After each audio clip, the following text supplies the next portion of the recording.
நகரத்துல இருந்து தூரமா இருந்த ஒரு காட்டுல சோனா குருவி, அவனோட கணவர் ராணா குருவி, அவங்க குழந்தைங்க பியூட்டி, இவங்க 3 பேரும் வாழ்ந்து வந்தாங்க. சோனா குருவியோட மனநிலைக்கும் ராணா குருவியோட மனநிலைக்கும் கொஞ்சம் வித்தியாசம் இருந்தது. சோனா குருவி மத்த பறவைகளுக்கு உதவுற எண்ணம் கொண்டது. ஆனா ராணா குருவி நம்ம சம்பாரிச்சுக்கிட்டு வர பணத்தை வச்சு நம்ம குடும்பத்துக்கு தேவையான எல்லாம் சேர்த்து வைக்கணுங்கிற எண்ணம் கொண்டது. இதனால இவங்களுக்குள்ள அடிக்கடி சண்டை வரும். ஒரு நாள் உணவு தேடி எடுத்துட்டு வந்த ராணா குருவி சோனா குருவி கிட்ட இப்படி சொல்லுச்சு. சோனா, இந்த தானியங்கள்ல கொஞ்சம் தானியத்தை நீயும் பியூட்டியும் சாப்பிடுங்க, மீதி இருக்கிறத அப்படியே சேர்த்து வை. பியூட்டியோட அப்பா, பியூட்டி வளர்ந்துகிட்டு இருக்க பொண்ணு, இவ்வளவுதான் சாப்பிடணும்னு அவகிட்ட நம்ம சொல்ல முடியாது. அவ சாப்பிட்டது போக மீதி இருக்கிறத நம்ம சேர்த்து வைப்போம். இங்க பாரு சோனா, நான் சொல்றத மட்டும் நீ செஞ்சா போதும், உன் இஷ்டத்துக்கு எதையும் பேசாத. இப்படி சொன்ன ராணா குருவி பிறகு கோபத்தோட வெளியில பறந்து போச்சு. பிறகு சோனா குருவியும் பியூட்டியும் கொஞ்சம் தானியங்களை சாப்பிட்டு வீட்டுல படுத்திருந்தாங்க. அந்த சமயத்துல வீட்டு கதவை யாரோ தட்டுற சத்தம் கேட்டது. சோனா குருவி வெளியில போய் பார்த்தப்ப அங்க ஒரு சாது நின்னுகிட்டு இருந்தாரு. குருவி, எனக்கு ரொம்ப பசிக்குது, சாப்பிட ஏதாவது தானியங்கள் இருந்தா கொடு. அந்த சாது இப்படி கேட்ட உடனே சோனா குருவி வீட்டுக்குள்ள போய் தன்னோட கணவர் சேமிச்சு வச்சிருந்த தானியங்கள்ல இருந்து கொஞ்சம் தானியங்கள் எடுத்துட்டு வந்து அவருக்கு கொடுத்தது. இங்க நடந்தது எல்லாத்தையும் அங்க ஒரு மரத்துல உட்கார்ந்திருந்த கோரிக்காவும் பாத்துக்கிட்டே இருந்தது. ராணா குருவி எப்ப பார்த்தாலும் சிக்கனம் சேமிப்புன்னு பேசிக்கிட்டு இருக்கு. இந்த சோனா குருவி என்னடான்னா வர்றவங்க போறவங்களுக்கெல்லாம் தானியங்களை அள்ளி விட்டுக்கிட்டு இருக்கு. இத உடனே போய் ராணா கிட்ட சொல்லணும். இப்படி நினைச்ச கோரிக்காகும் உடனே ராணா குருவிய பார்க்க பறந்து போச்சு. ராணா, நீ மழை வெயிலுன்னு பார்க்காம வேலை பார்த்து தானியங்களை கொண்டு போய் வீட்டுல சேமிச்சு வைக்கிற. ஆனா உன்னோட மனைவி வர்றவங்க போறவங்களுக்கு எல்லாம் தானியங்களை வாரி வழங்கிக்கிட்டு இருக்கு. கோரி, நீ என்ன சொல்ல வர? ராணா, இப்ப நான் வர்றப்ப என்ன தெரியுமா நடந்தது? உன் மனைவி போற வர பறவைகளை எல்லாம் கூப்பிட்டு தானியங்களை வாரி வாரி வழங்கிக்கிட்டு இருக்கா. இது கேட்ட உடனே ராணா குருவிக்கு பயங்கர கோபம் வந்துச்சு. உடனே தன்னோட வீட்டை நோக்கி பறந்து போச்சு. ராணா குருவி போற வேகத்தை பார்த்தா இன்னைக்கு சோனா குருவி சரியா வாங்க போகுதுன்னு நினைக்கிறேன். அந்த கண்கொள்ளா காட்சியை நாமளும் போய் பார்த்தாகணும். இப்படி நினைச்ச கோரிக்காகும் பிறகு ராணா குருவி பின்னாலேயே பறந்து போச்சு. பியூட்டியோட அப்பா, என்ன இவ்வளவு சீக்கிரம் வந்திருக்கீங்க? என்ன விஷயம்? நீ யாருக்காவது இப்ப தானியங்களை எடுத்து கொடுத்தியா? நீங்க ஏன் இவ்வளவு கோபமா இருக்கீங்க? என்ன நடந்தது? நீ முதல்ல நான் கேட்ட கேள்விக்கு பதில் சொல்லு. தானியங்களை கொடுத்தியா இல்லையா? ஆமா, கொடுத்தேன். ஒரு சாது வந்து ரொம்ப பசிக்குதுன்னு சொன்னாரு. அவருக்கு கொஞ்சமா தானியங்கள் எடுத்து கொடுத்தேன். வெளிய போயிடு, இப்பவே வீட்டை விட்டு வெளிய போயிடு. என்னோட அனுமதி இல்லாம எதுக்காக நீ தானியங்களை எடுத்து மத்தவங்களுக்கு கொடுத்த? ராணாஜி, கொஞ்சம் பொறுமையா நான் சொல்றதை கேளுங்க. சோனா, நான் எதையும் கேட்க தயாரா இல்ல. நீ இப்பவே வெளியில போயிடு. சொல்லிக்கிட்டே இருக்கல்ல, என்னோட வீட்டை விட்டு முதல்ல நீ வெளிய போ. இத கேட்ட சோனா குருவி அழ ஆரம்பிச்சது. பியூட்டியோட அப்பா, நீங்க இப்ப எல்லாம் எதுக்கு எடுத்தாலும் வீட்டை விட்டு வெளியே போன்னு சொல்ல ஆரம்பிச்சிட்டீங்க.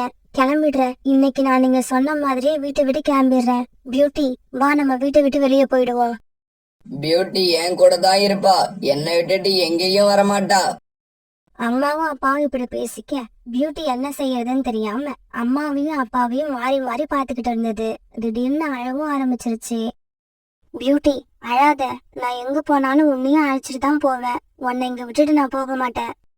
சோனா, முதல்ல நீ இந்த வீட்டை விட்டு வெளிய போ. என் பேச்ச கேட்காத உன்னோட முகத்தை பார்க்கவே எனக்கு பிடிக்கல. ராணா குருவி இப்படி சொன்ன உடனே சோனா குருவி புறாவையும் ரீட்டா கிளியையும் பாக்குறதுக்கு பறந்து போச்சு. பியூட்டியோட அப்பா என்னை வீட்டை விட்டு அனுப்பணும்னு நினைச்சா என் கூடவே பியூட்டியையும் அனுப்ப சொல்லுங்க. பியூட்டி இல்லாம என்னால வாழ முடியாது. சோனா, நீ அழாத. நாங்க இப்பவே வந்து இத பத்தி ராணா கிட்ட பேசுறோம்.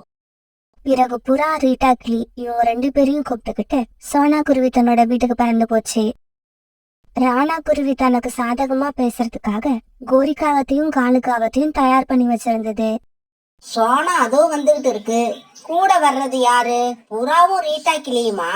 பஞ்சாயத்து பேச சோனா குருவிக்கு வேற ஆளே கிடைக்கல போல இருக்கு. அழுக்கு புறாவையும் அதனாலே அழுகுற ரீட்டா கிளியையும் அழைச்சிக்கிட்டு வருது.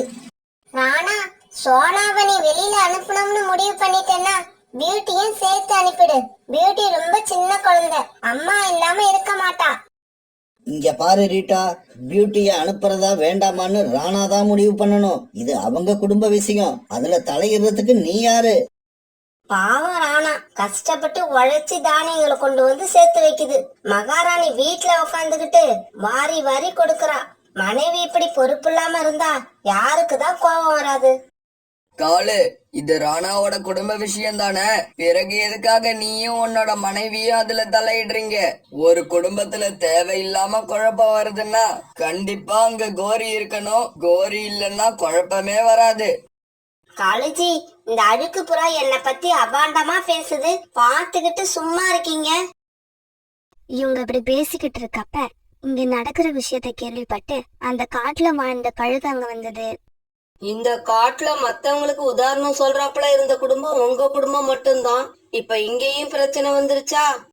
கோரி வந்துட்டா பின்னாடியே பிரச்சனையும் வந்துதானே ஆகணும். இங்க பாரு புறா, நீ வர வர ரொம்ப ஓவரா பேசுற. ஏய், யாரும் சத்தம் போடாதீங்க. நான் சொல்றதை கேளுங்க. நான் எது செஞ்சாலும் அது நியாயமா தான் இருக்கும். பியூட்டி செல்லம், நீ சொல்லுமா, நீ யார்கிட்ட இருக்க போற? அம்மா கிட்ட இருக்க போறியா இல்ல அப்பா கிட்ட இருக்க போறியா?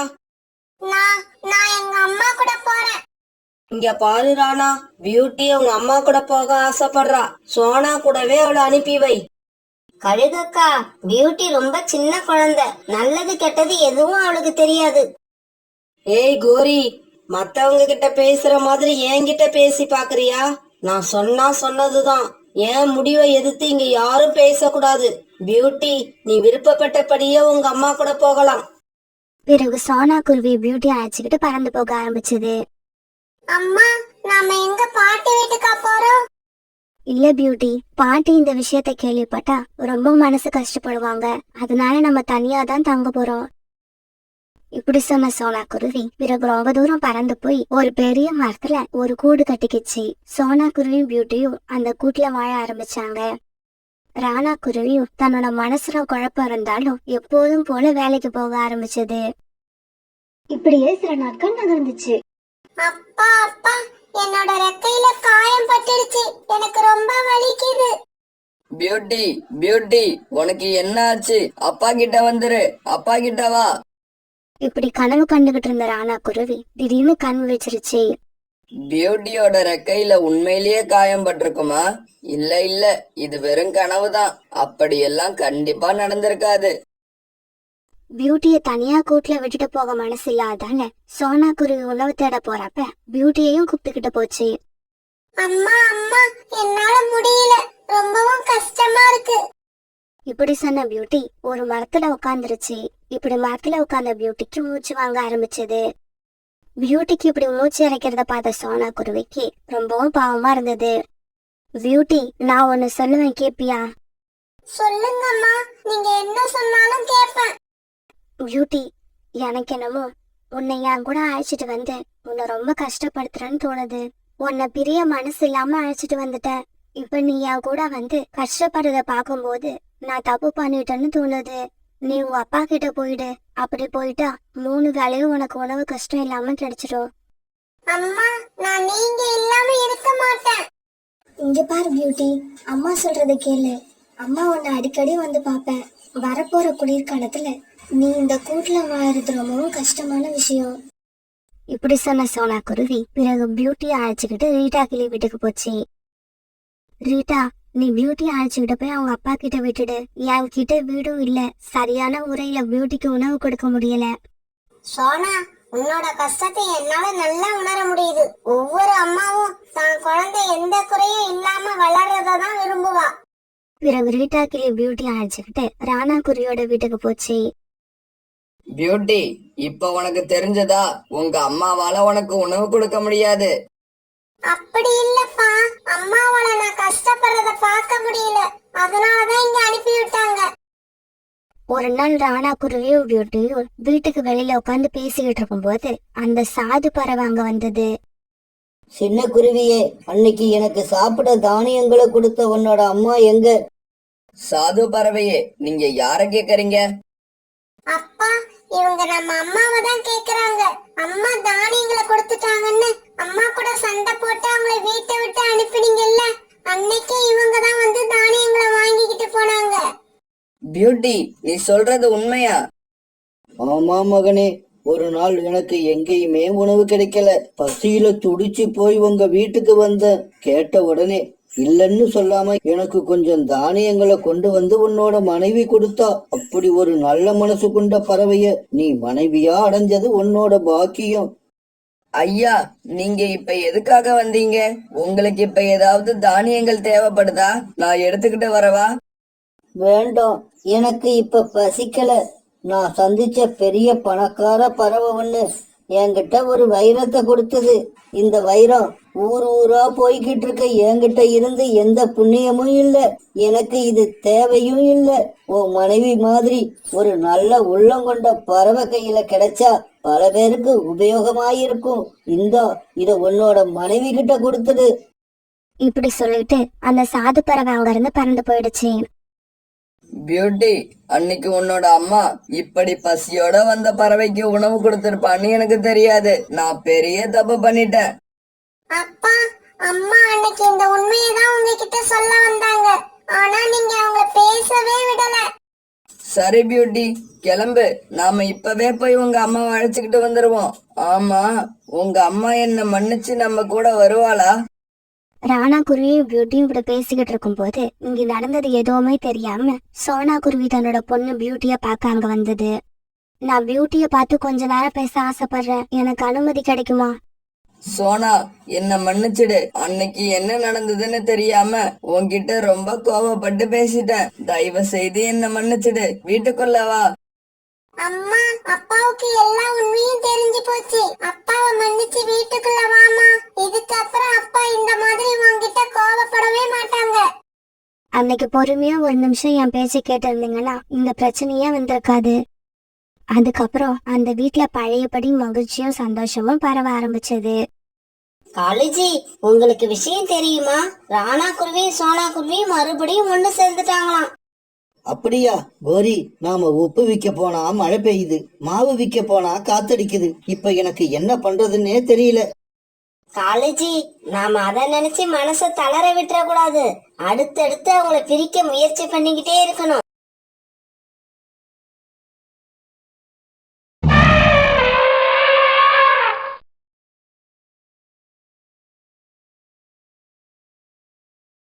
சோனா குருவியும் பியூட்டியும் தங்களுடைய நெல் வயல்ல வேலை பார்த்துக்கிட்டு இருந்தாங்க.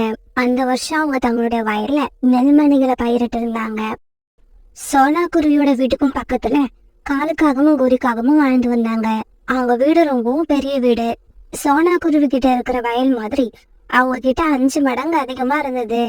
இருந்தாலும் வயல் வேலையை இந்த காகங்கள் சரிவர செய்யாததால வருஷம் சோனா குருவி வயலை விட காகங்களோட வயல்ல விளைச்சல் குறைச்சலாதான் இருந்தது. அந்த சமயத்துல அந்த வழியா பறந்து வந்த கோரிக்காகும் இவங்க 2 பேரும் வயல்ல வேலை செய்யறத பார்த்துட்டு அங்க வந்தது. சோனா, உன்னோட வயல்ல நெற்பயிர்கள் இந்த வருஷம் ரொம்பவும் நல்லா விளைஞ்சிருக்கு. என்னோட கணவரும் வயல்ல விவசாயம் தான் பண்றாரு. எப்பவும் போல இந்த வருஷமும் எங்க வயல்ல நெற்பயிர்கள் அங்க ஒண்ணும் இங்க ஒண்ணுமா விளைஞ்சிருக்கு. இந்த காலேஜிய வச்சுக்கிட்டு நான் என்ன பண்றதுன்னே தெரியல. கோரியக்கா, நாம செய்ய வேண்டிய வேலையை சரியா செய்யறதுதான் நம்ம கடமை. நாம நம்ம கடமைய சரியா செஞ்சா நமக்கு என்ன செய்யணும்னு அந்த கடவுளுக்கு தெரியும். இந்த வருஷம் இந்த நெற்பயிர்களை அறுவடை பண்ணி அதுல வர பணத்துல என் பொண்ணு பியூட்டிக்கு கல்யாணம் பண்ணலான் இருக்கேன். அம்மா, எனக்கு ரொம்ப பசிக்குது. சீக்கிரம் வாங்க, வீட்டுக்கு போவோம். சரி கோரியக்கா, நான் வீட்டுக்கு கிளம்புறேன். நாங்க வயலுக்கு வந்து ரொம்ப நேரம் ஆகுது. இப்படி சின்ன சோனா குருவி பிறகு தான் பொண்ணு பியூட்டிய கூட்டுக்கிட்டு அங்க இருந்து பறந்து போயிடுச்சு. இந்த நெல்லை வித்து உன்னோட பொண்ணுக்கு கல்யாணம் பண்ண போறியா? நெல்லை இன்னும் அறுவடை பண்ணல, அதுக்குள்ள சோனாவுக்கு கற்பனை எங்கேயோ போகுது. இந்த நெல்லை நீ அறுவடை பண்றதுக்குள்ள என்னென்ன நடக்க போகுதுன்னு யாருக்கு தெரியும்? கோரிக்காக இப்ப தன்னோட வயலுக்கு போய் பார்க்கும்போது காலுக்காக ஒரு மரத்தடியில படுத்து தூங்கிட்டு இருந்தது. காலுக்காக இப்படி தூங்குறத பார்த்த உடனே கோரிக்காகத்துக்கு பயங்கர கோபம் வந்தது. காலேஜி, சீக்கிரம் எழுந்துருங்க. எனக்கு வர்ற கோவத்துக்கு என்ன பண்றதுன்னே தெரியல. கோரிக்காகம் குரலை கேட்ட உடனே காலுக்காக அலறி அடிச்சுக்கிட்டு எந்திரிச்சிச்சு. என்னாச்சு கோரி? ஏன் இவ்வளவு கோபமா இருக்க? இன்னும் என்ன ஆகணும்? உங்க மேல நம்பிக்கை வச்சு இந்த வருஷம் உன்னை விட என்னோட வயல்ல அதிக விளைச்சல காட்டுறேன் பாருன்னு அந்த சோனா குருவி கிட்ட நான் சவால் விட்டனே, அது உங்களுக்கு ஞாபகம் இருக்கா? ஞாபகம் இருக்கு கோரி, ஆனா அது கனவுலையா இல்ல நிஜத்திலையானதுதான் ஒரே குழப்பமா இருக்கு. எப்பவும் இந்த மாதிரி படுத்து தூங்கிக்கிட்டே இருந்தா எல்லாமே கனவு மாதிரி தான் தெரியும். சோனா குருவி வயல போய் பாருங்க, அடுக்கி வச்ச மாதிரி கொஞ்சம் கூட கேப் இல்லாம நெற்பயிர்கள் விளைஞ்சிருக்கு. இங்க நம்ம வயலையும் பாருங்க, இங்க ஒண்ணும் அங்க ஒண்ணுமா விளைஞ்சு பாக்கறதுக்கே ரொம்ப கேவலமா இருக்கு. என்ன பண்றது கோரி, நானும் வெயில் மழைன்னு பார்க்காம வயல்ல வேலை செஞ்சுக்கிட்டு தான் இருக்கேன். ஆனா விளைச்சல் மட்டும் வரவே மாட்டேங்குது. விளைச்சல் எப்படி வரும்? வேலை பார்க்க போறேன்னு சொல்லிட்டு வயலுக்கு வந்து இந்த மாதிரி படுத்து தூங்க வேண்டியது. அப்புறம் சாயங்காலம் வீட்டுக்கு வந்து வயல்ல வேலை செஞ்சதால உடம்பெல்லாம் ரொம்ப களைச்சி போச்சுன்னு சொல்லி சாப்பிட்டுட்டு மறுபடியும் வீட்டுல படுத்து தூங்க வேண்டியது. சோனா குருவியோட வயலை நினைச்சா என் வயிறு எல்லாம் பத்திக்கிட்டு எரியுது. எப்ப பாரு சோனா சோனா சோனா, அந்த சோனா குருவியால என்னோட நிம்மதியே போயிடுச்சு. இங்க பாருங்க, இன்னும் 2 வாரத்துல எங்க அம்மா ஊர்ல இருந்து வராங்க. அவங்க வந்து நம்ம வயலையும் சோனா குருவி வயலையும் பார்த்தாங்கன்னா என் முகத்துல காரி துப்பிடுவாங்க. கோரி கவலைப்படாத, 2 வாரம் கழிச்சு தானே உங்க அம்மா வராங்க. அதுக்குள்ள ஏதாவது ஏற்பாடு பண்ணுவோம். 2 வாரத்துக்குள்ள சோனா வயலை விட நம்ம வயல்ல விளைச்சல் அதிகமாக்கி காட்ட முடியுமா? அது முடியாது. ஆனா சோனா குருவியோட வயலை ஏதாவது செஞ்சு அதோட பயிர்களை நாசமாக்கி சோனா குருவிய அறுவடை பண்ண விடாம செய்ய முடியும்.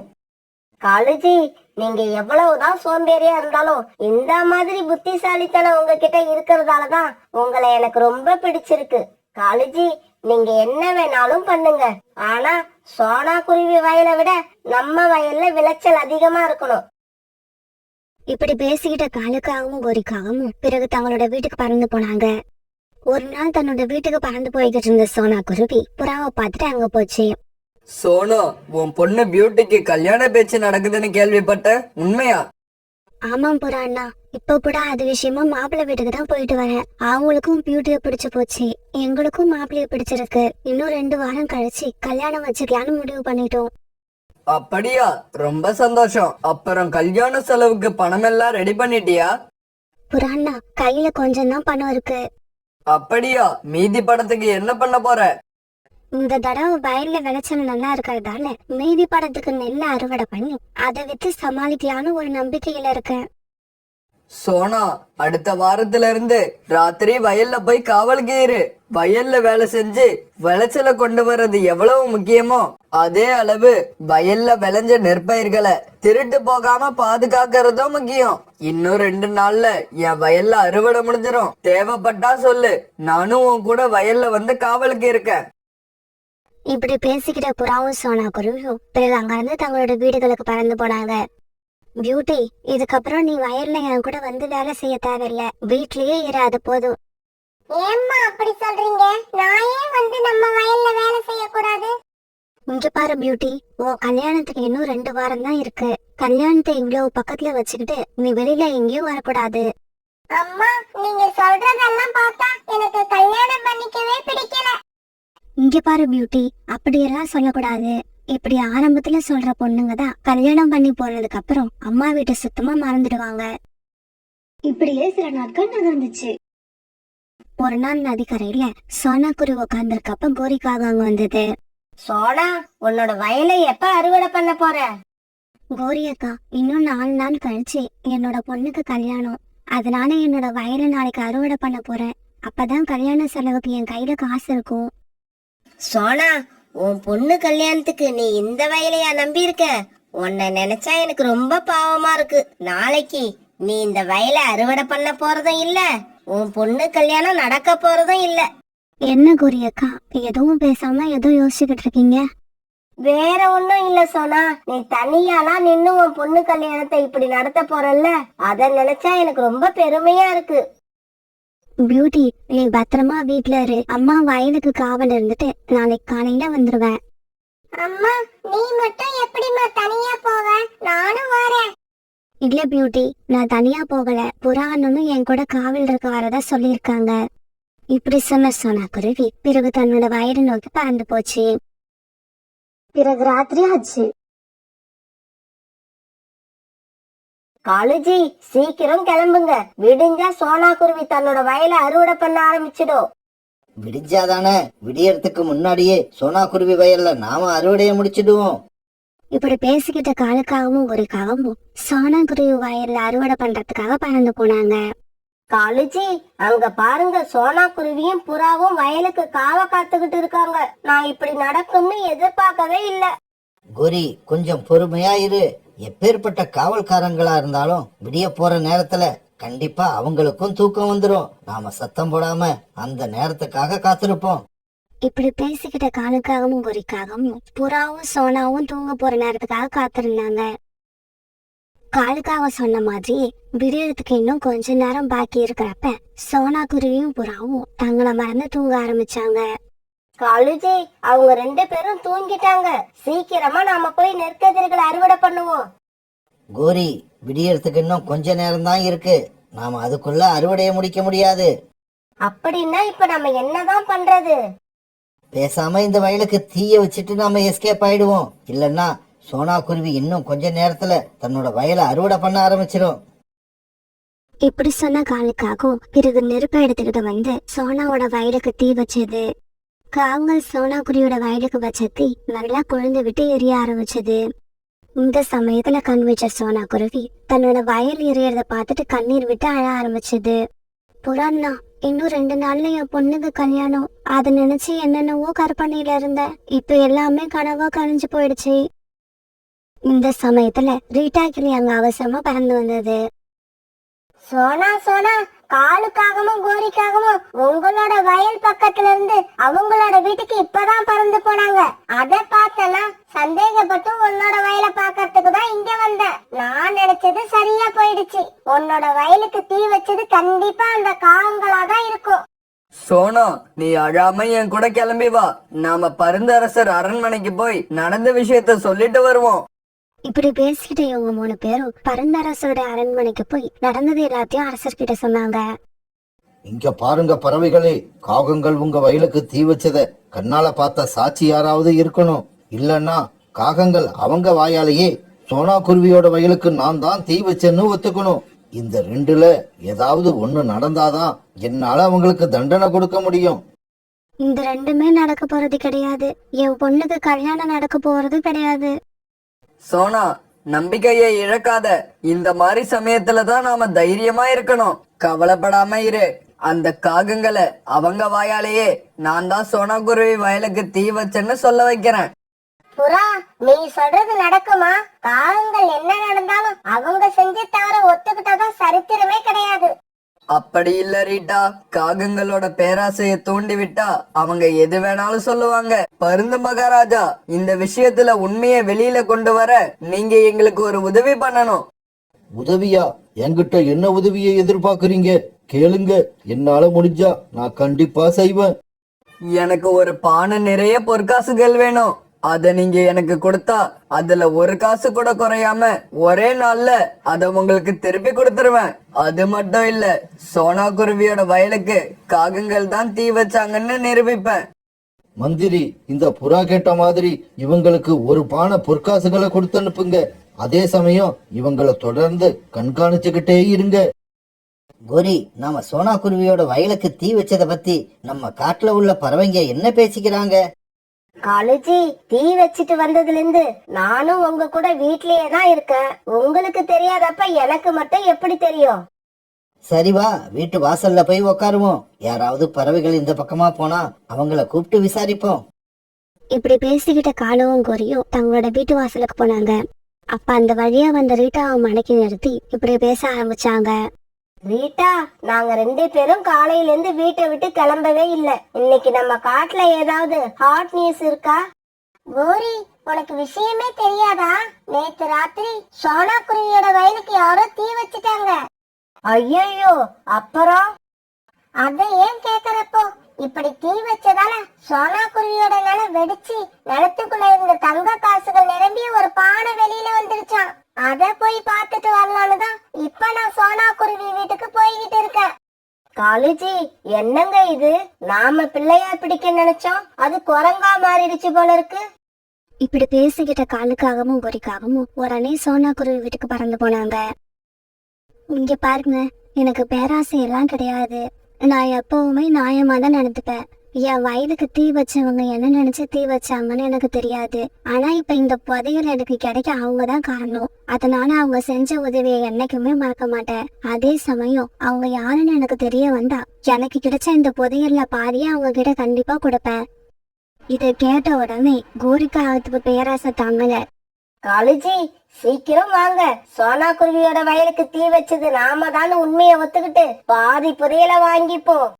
கோரி, இங்க என்ன நடக்குதுன்னே தெரியல, கொஞ்ச நேரம் பொறுமையா இரு. காலுஜி நீங்க ஏன் இப்படி டியூப் லைட்டா இருக்கீங்க? நம்ம பொறுமையா இருந்தோம்னா பாதி புதையலுக்கு ஆசைப்பட்டு வேற எந்த பறவையாவது வந்து நான் தான் தீ வச்சேன்னு சொல்லிட்டு புதையல வாங்கிக்கிட்டா கஷ்டப்பட்டு தீ வச்ச நாம ஏமாந்து போயிட மாட்டோமா? இப்படி சொன்ன கோரிக்காவோ சோனா குருவிய பார்த்து இப்படி பேச ஆரம்பிச்சது. சோனா, என்ன மன்னிச்சிடு.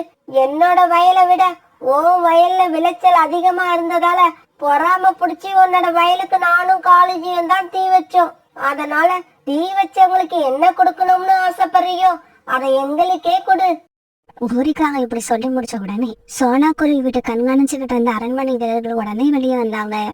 ஏய் காகங்களே, உங்களுக்கு பரிசு கொடுக்க சோனா குருவி மட்டும் இல்ல, பரந்த மகாராஜாவும் ஆசைப்படுறாரு. சீக்கிரமா அரண்மனைக்கு வந்து அவரு கொடுக்கற பரிசையும் வாங்கிக்கங்க. இப்படி சொன்ன அரண்மனை வீரர்கள் காகங்களை கைது பண்ணி அரண்மனைக்கு அழைச்சிட்டு போனாங்க. நடந்த எல்லாத்தையும் கேள்விப்பட்ட பரந்த அரசர் காகங்களை பாதாள சிறையில அடைச்சு வச்சாரு. வீரர்களே, சோனா குருவியோட வயல்ல எரிஞ்சு போன நெற்கதிர்களுக்கு என்ன மதிப்பு வருமோ அந்த மாதிரி 10 மடங்கு பணத்தை காகங்கள் கிட்ட இருந்து வசூலிச்சு சோனா குருவி கிட்ட கொடுங்க. இந்த காகங்கள் 2 பேரையும் பாதாள சிறையில கொண்டு போய் அடைங்க. காலுஜி, என்ன இது? நம்ம நிலைமை இப்படி ஆயிடுச்சு. கோரி, கொஞ்ச நேரம் பொறுமையா இருன்னு சொன்ன கேட்டியா? நீ என்னைக்கு என் பேச்ச கேட்டிருக்க, இன்னைக்கு என் பேச்ச கேட்கறதுக்கு? இப்படி சொன்ன காலுக்காகவும் கண்ணீர் விட்டு அழ ஆரம்பிச்சது.